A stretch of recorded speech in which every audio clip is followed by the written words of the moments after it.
Les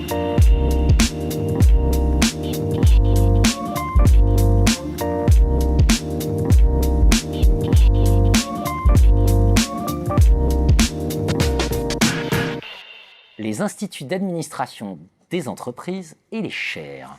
Bonjour, Fana Rassolofo-Disler. Bonjour. Pas écorché votre nom. Vous êtes maître de conférence à l'IAE de Metz, donc Institut d'administration des entreprises. Vous êtes directrice adjointe des études de l'IAE. Vous êtes maître de conférence habilité à diriger les recherches. Et vous dirigez la chaire EREM. Qu'est-ce que ça veut dire, EREM? Alors, EREM, donc European Real Estate Management. Donc, l'objectif, en fait, de cette chaire, c'est de mettre autour de la table les acteurs du secteur de l'immobilier pour co-construire les actions de formation et de recherche sur les métiers de l'immobilier. Donc, c'est une chaire qui réunit les entreprises, les collectivités territoriales et l'université, ici donc l'Université de Lorraine, à travers sa composante, l'IAE de Metz. J'ai introduit par les chaires, parce que c'est un point important, les chaires. C'est ce qui permet de créer des relations avec le monde des entreprises, d'obtenir des financements, tout à accessoirement. Ça ne tombe pas du ciel. Non, ça ne tombe pas du ciel. L'IAE de Metz, c'est 2004, c'est ça? Non, en fait, la chaire a été créée en 2018. Oui, mais nous avons, licence. Tout à fait, donc nous avons une filière de formation au métier de l'immobilier qui existe depuis maintenant une quinzaine d'années, donc une licence qui a été créée en 2004 et un master qui a été créé en 2011. Donc cette filière, dispensée sur 2 sites, à Metz et à Paris, accueille tous les ans 200 étudiants, tous en alternance. Et donc l'idée de la chaire, c'est justement pour faire en sorte que les formations que nous dispensons dans ces diplômes soient au plus proche possible des attentes du monde socio-économique. Donc d'où cette idée de mettre autour de la table les acteurs du secteur, en fait, pour co-construire nos formations et nos activités de recherche. On imagine bien que l'immobilier, c'est un secteur compliqué, mais on va y revenir. Les thématiques de recherche, parce qu'une chaire, ce n'est pas que de l'enseignement, c'est de la recherche. C'est exactement, donc c'est un peu la recherche qui alimente en même temps l'enseignement. Donc nous avons des thématiques qui concernent les grandes mutations en fait, que traversent les entreprises du secteur de l'immobilier. Et je pense notamment à l'évolution du cadre juridique qui a vraiment bouleversé profondément les métiers de l'immobilier, notamment avec la loi Allure en 2014 et la loi Elan l'année dernière. Et en parallèle de cela, en fait, il y a également les nouvelles technologies qui viennent aussi perturber. Les PropTech. Exactement, les PropTech, donc pour dire Property Technology, et qui viennent quelque part ubériser les métiers, désintermédiariser, et qui conduit à un risque aussi de disparition de certains métiers. Donc face à cette évolution-là, donc notre idée, c'est d'accompagner les entreprises à travers des travaux de thèse. Nous avons notamment une thèse sur la digitalisation des métiers de l'immobilier, financée par la Fédération nationale de l'immobilier, et qui permet justement de favoriser cet accompagnement des entreprises. Vous sentez chez les acteurs un peu de panique? Oui, beaucoup de sur panique. Le secteur, ouais. Tout à fait, beaucoup de pas panique. Des petits sujets, ça. Hein, non, du tout. Et donc là, j'évoquais effectivement cette dimension de l'évolution du cadre juridique, mais il y a aussi toute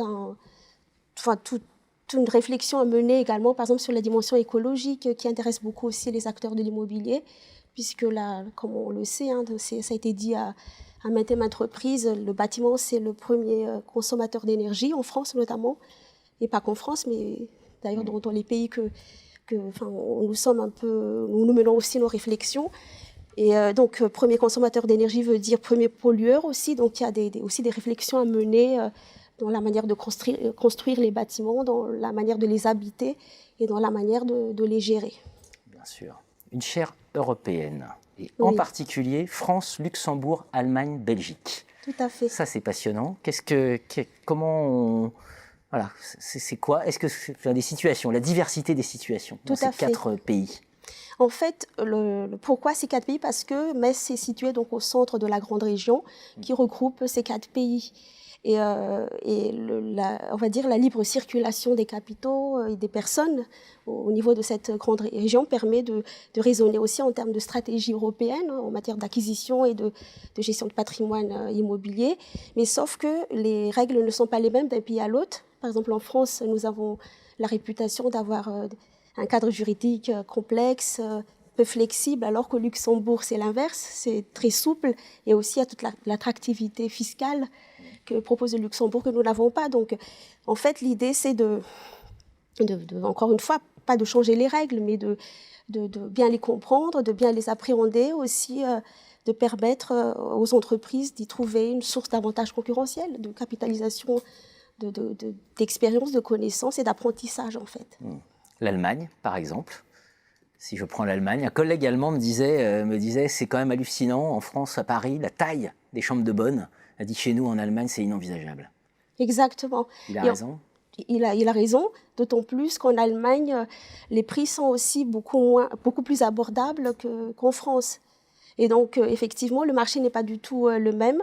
Et nous, par exemple, dans la formation de nos futurs administrateurs de biens ou de gestionnaires de patrimoine, nous intégrons vraiment cette diversité-là, autant au niveau des marchés, mais aussi au niveau des cadres juridiques, au niveau technique et aussi au niveau, on va dire, beaucoup plus culturel.